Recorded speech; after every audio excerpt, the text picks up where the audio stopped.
Welcome to the Exit Insights podcast.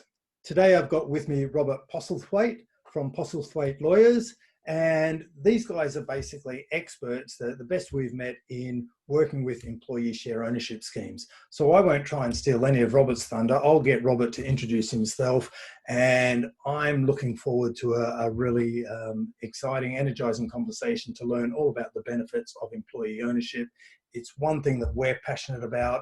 Robert knows the legal technicalities. Let's get into it. Welcome to the show, Robert. Okay, thank you very much, Daryl. Great to be here. Great. So, Robert, why don't we start with, it'd be great if we just get a little bit of an intro and background to yourself and how you started the business and how you got into the industry, really, because it is very niche. Okay. Yes, thank you very much for the question. So I, by background, am what's called a corporate lawyer. And very early on in my career, what that meant was that I was working on advising a company buying another company, or occasionally advising a company doing a stock market flotation. And I have to say, I didn't find that awfully interesting or stimulating. And I couldn't see much of a kind of big useful purpose in that. So I started looking around for some other way of being a corporate lawyer that I felt was actually more useful. And I came across this idea called employee ownership. Now, this is quite a few years ago, important to appreciate that. So at that time, not many companies were practicing or even knew about employee ownership. There were a small number. John Lewis is probably the best known, and even then that was clearly the largest and best known employee-owned company in the UK. So I made it my mission in life and my career to become someone who could help companies become employee-owned using my lawyering skills. And over the intervening period, that's what I've been doing. So I worked in a number of law firms in this field, and a few years back I decided to set up my own practice, which specialised in employee ownership. So we are a legal practice based in central London. There are 6 of us altogether, shortly to become 7 later in September, and we work all over the country, sitting down with company owners and helping them find out what the best way is for them to become employee owned in a way which suits their business and their people, and the longer term aspirations of the company's founders, because often it coincides with a time when they're thinking about succession and retirement. Quite an intro, thanks. You've almost depleted any questions. So look, that's fascinating. So you transitioned from a what we might call traditional corporate lawyer, but wanted to have more impact, more meaning. So I love that. So in recent times, the government has been encouraging employee ownership, and they've even introduced new structures. Are you finding that it is a growing industry?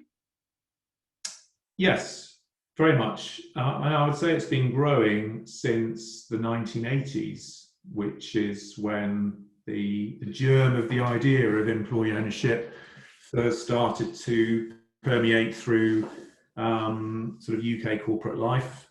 Although, as I said before, it started off very much as a minority sport, but the government did back in the 80s start to create some tax incentives for companies to set up employee share schemes. So there's been a gradual increase in popularity of employee ownership ever since that time. In recent years, the rate of increase of take-up has really picked up. It will be interesting if we have time to explore why that is, but yeah, I have really noticed, particularly in the last 5 years, a very big change in the levels of interest. Yeah, well, I think that's a fascinating topic and one worth exploring, because I've got my views, and I'm sure they're fairly similar from either side of the fence. So there's so many different options when it comes to employee ownership, and there's trusts and structures and who you should incentivize and involve in the scheme and who you shouldn't. How do you approach that, Robert? What do you include in, I guess, your service packages to clients? Yeah, well, we find that companies we talk to invariably are looking to do one of two things. So the first thing they might be looking to do is create some sort of ownership plan, perhaps limited to their directors or their key people. So a typical company that would fall into that category would be perhaps a relatively newly established company, or if not newly established, if it's been around for a while, one that is very much focused on growth and has quite ambitious plans for growth. There are no plans necessarily for the existing owners to retire or sell up. What they instead want to do is introduce some additional owners to work alongside them and really drive the growth of the business. So what you typically see in that situation maybe is what we would call in the jargon an employee share scheme. So that would basically involve some employees of the company, or maybe on occasions all of the employees acquiring shares, but between them they wouldn't control the company. The company would remain controlled by its founders or its founders and investors. So that's a big and very important part of our work. The other category, and this is where we're seeing particularly strong growth, is what we call widespread or all employee ownership. And what that typically involves is the ownership of the company changing very significantly so that it becomes owned by the employees as a whole. So over 50% of the company, sometimes it's all the company, becomes owned by its employees. We can perhaps talk in a bit later on about how that can be done. And that's normally to coincide with the founders wanting to realize the value they've built up in the business. So they're looking at putting in place some kind of succession plan, normally because they're getting ready to retire and they feel that employee ownership is the best way forward. And I think one of the things I've seen is that there's, I guess, potentially a trend for business owners to go, I can't sell my business any other way, I'll sell it to my employees. But you mentioned succession planning, and that's where I guess I like to see them used more, is that it's, let's get everyone on board, everyone rewarded for the same goals, the same wins that the business has. And so we use it for succession planning and go, it's not just a last ditch resort to exit my business. It's kind of, you know, it's not pie in the sky when you die type of thing. It's kind of steak while we wait.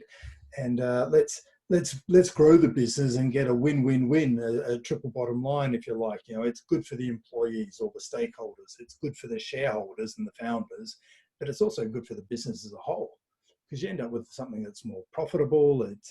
You get employees who are more incentivized and loyalty, and you get something that's more productive.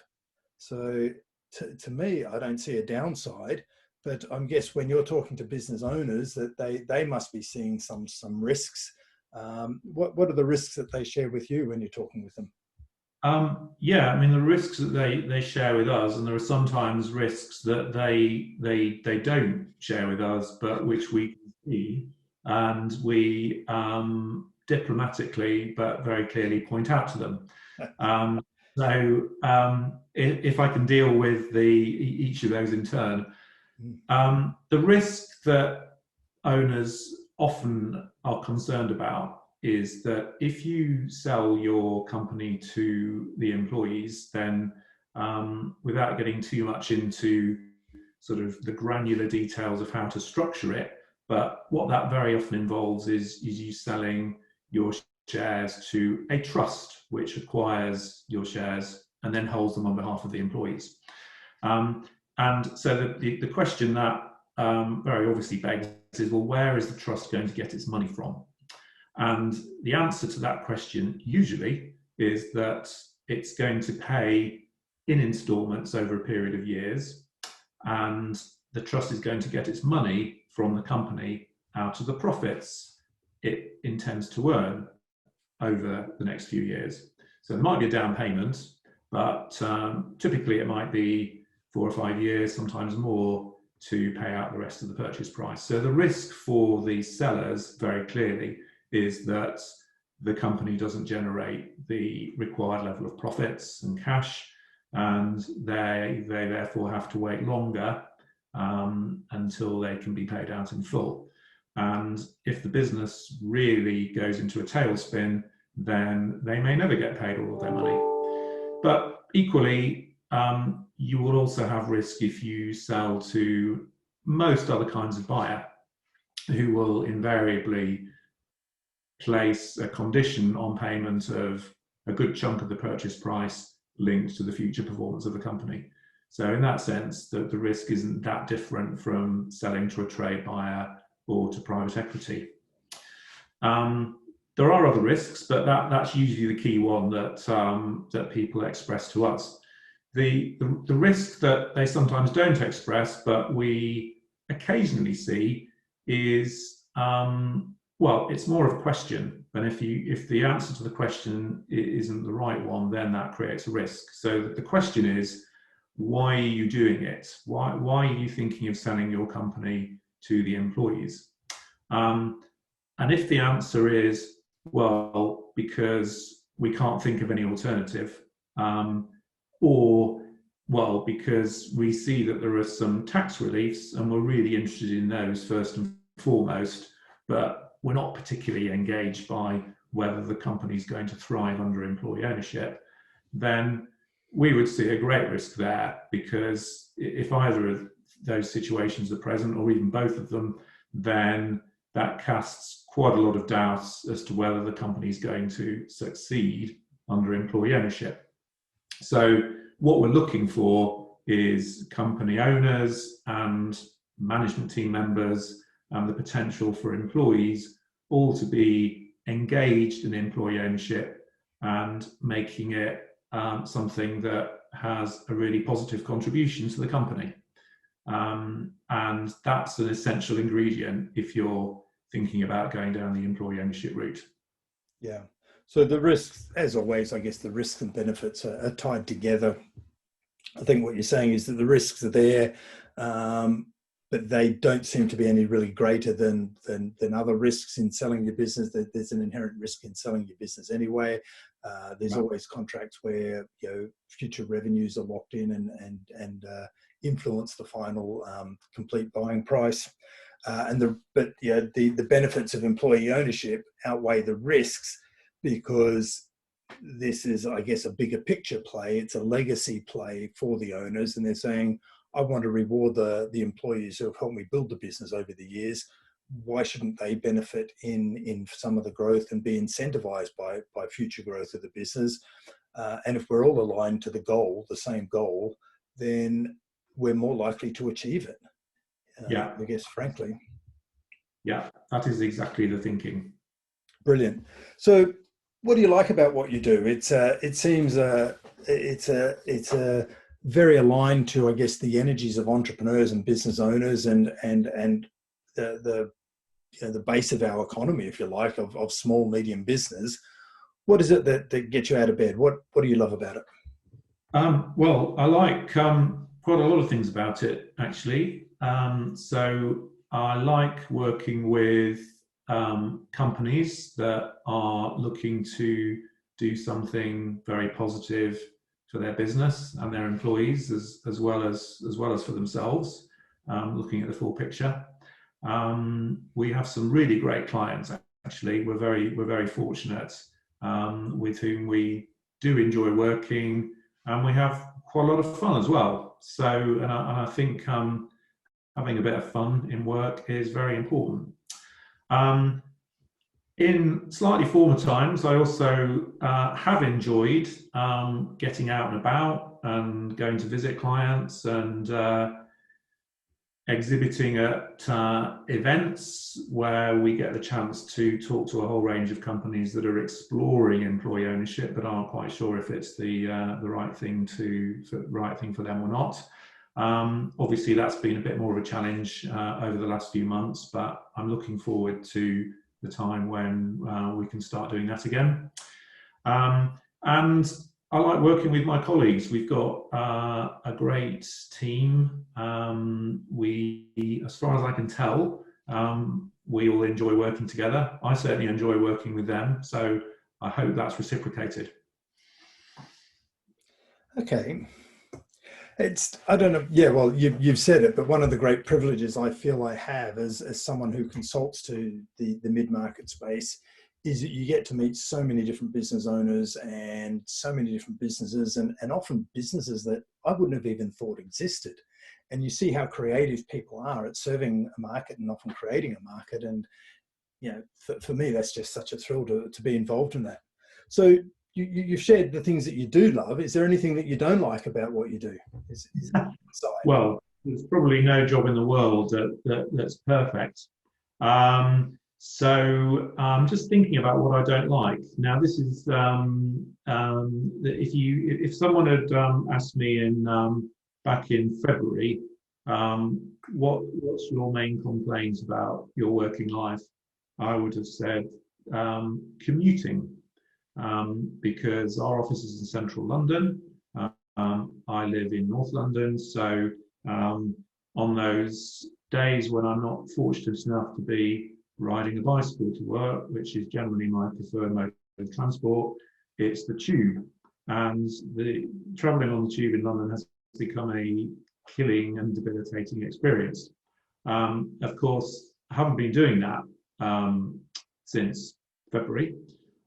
So what I'm now complaining about is the fact that I'm not getting out and about and seeing people, which is slightly inconsistent, I'd have to accept, with my previous antipathy to travelling by the tube, because now I'd like to be in a position where I can be doing more travelling. So not particularly a work-related thing, but certainly that aspect of travelling in London has got a bit wearing, and I guess it has been a positive not to have to do that. Is there anything else I don't like? Well, I guess I'd have to be honest and say there are aspects of running a business where you do have to deal with some fairly routine things. So I can't particularly say I enjoy those. But that said, I've got a really good leadership team working with me who are able to help me out with a lot of those things. So not something I can really put my hand on my heart and say, this is a massive complaint.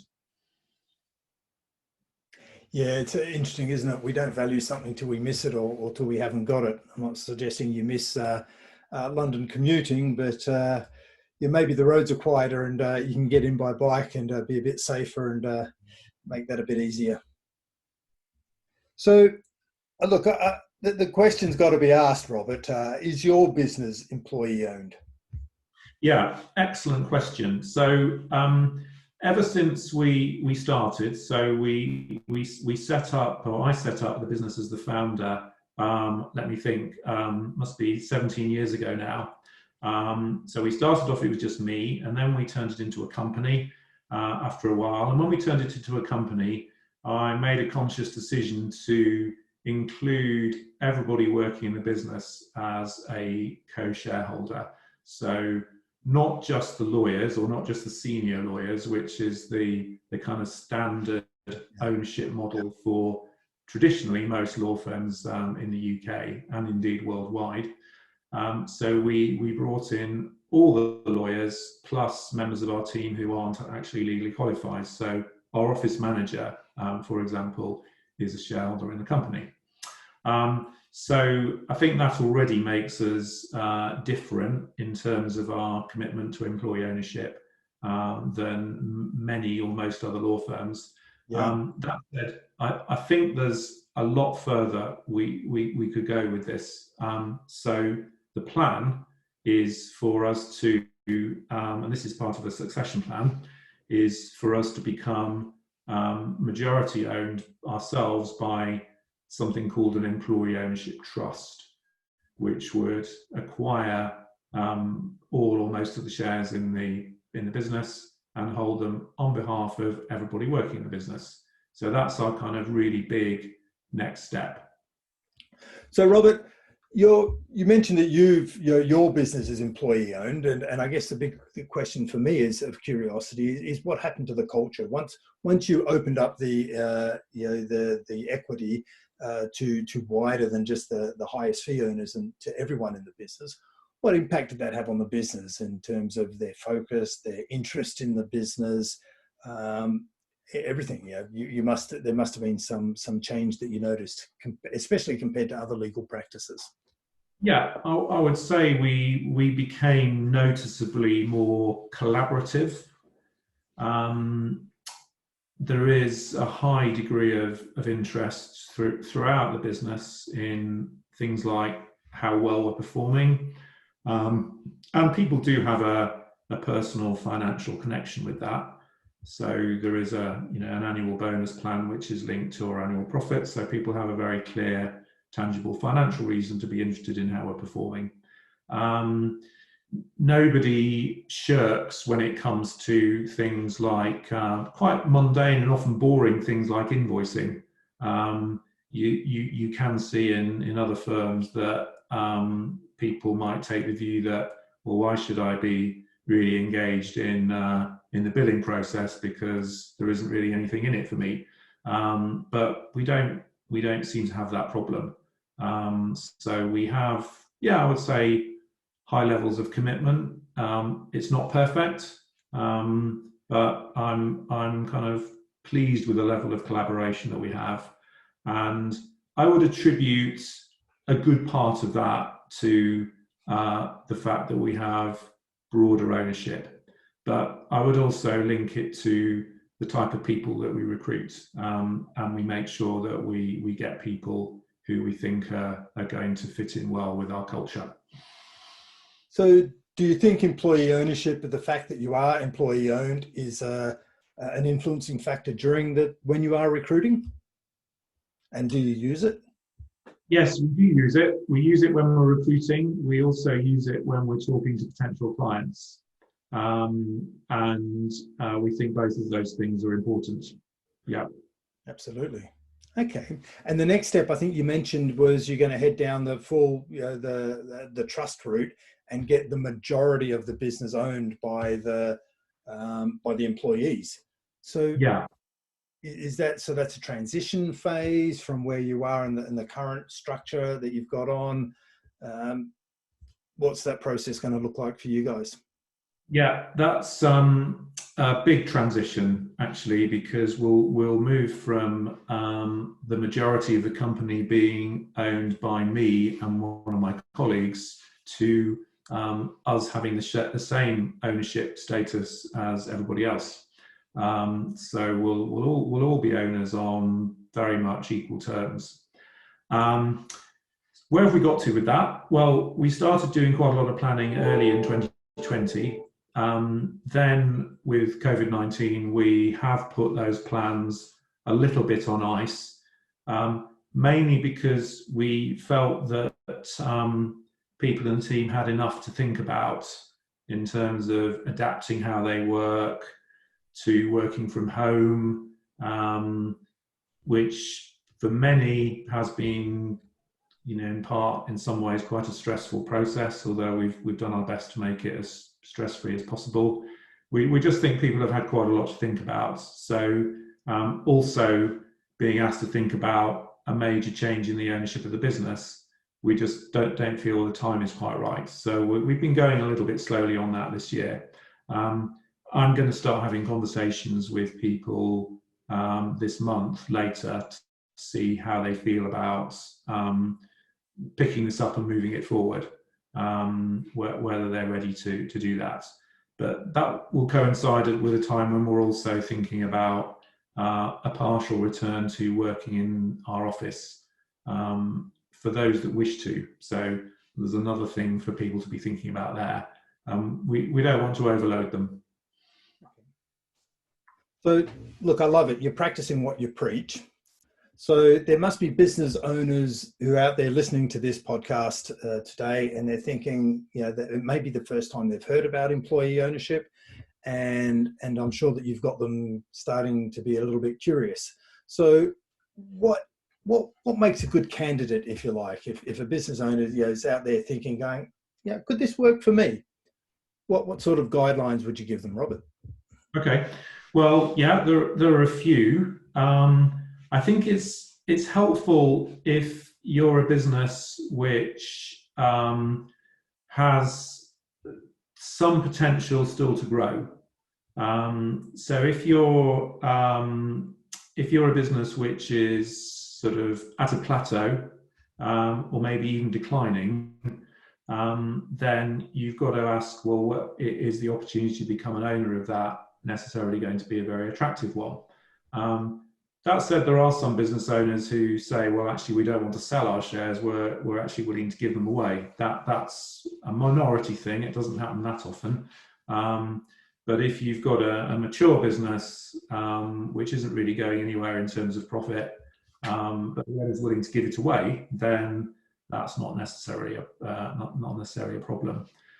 So there's that. But beyond that, I would say the most important things are you need to be able to secure the commitment of whoever's going to be running the company as an employee-owned company. So commitment from the senior leadership team. You may not necessarily have that immediately. It can be built up, but there needs to be a kind of very important that there's an awareness that that's important. Also, that there's a commitment to getting the employees engaged as owners. You can't take that as read, and that's going to be a very important ingredient as well. So a company that's prepared to sort of has a committed leadership team, or is prepared to work on that, and the same with the employees, and also owners who are happy with a move to employee ownership. Those all look like strong candidates.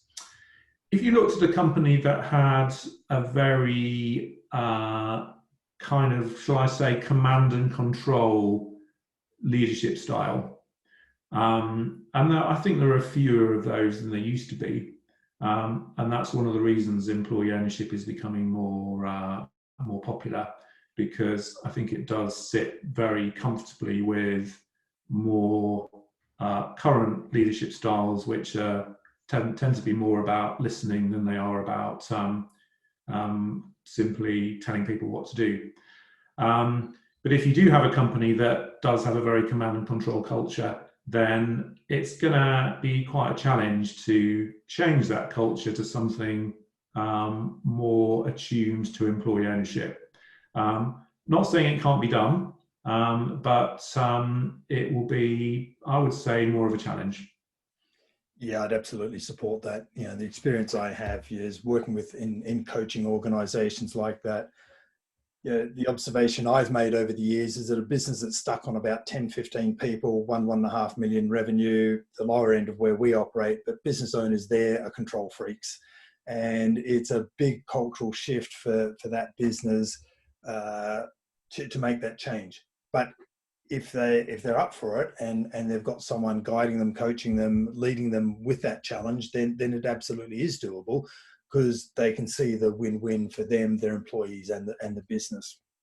So yeah, look, it's all about cultural shift. It's about, one of the other things that we've seen is just by putting in a structure of employee ownership is not going to change the business and create this extra productivity and profitability that is often associated with employee ownership. We've found that to really bed that down and to get those benefits, you really need to go educate the employees around business, around the way the business model works, the way profit works, and just engage them at a higher level than they have been.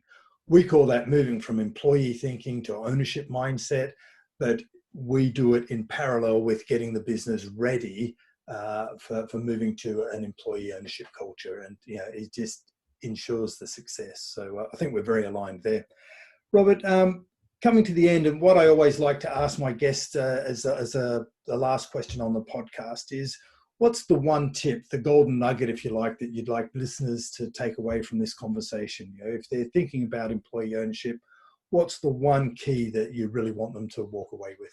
I would say that employee ownership, if done well, has the potential to really transform the performance of a business.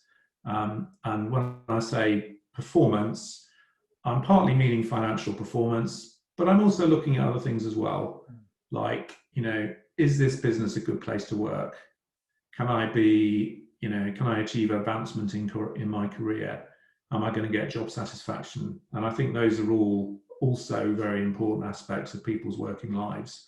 And I think employee ownership, if done well, can score very highly on all of those. And if you look at the evidence, it suggests that employee-owned companies do that, and do that better than other businesses.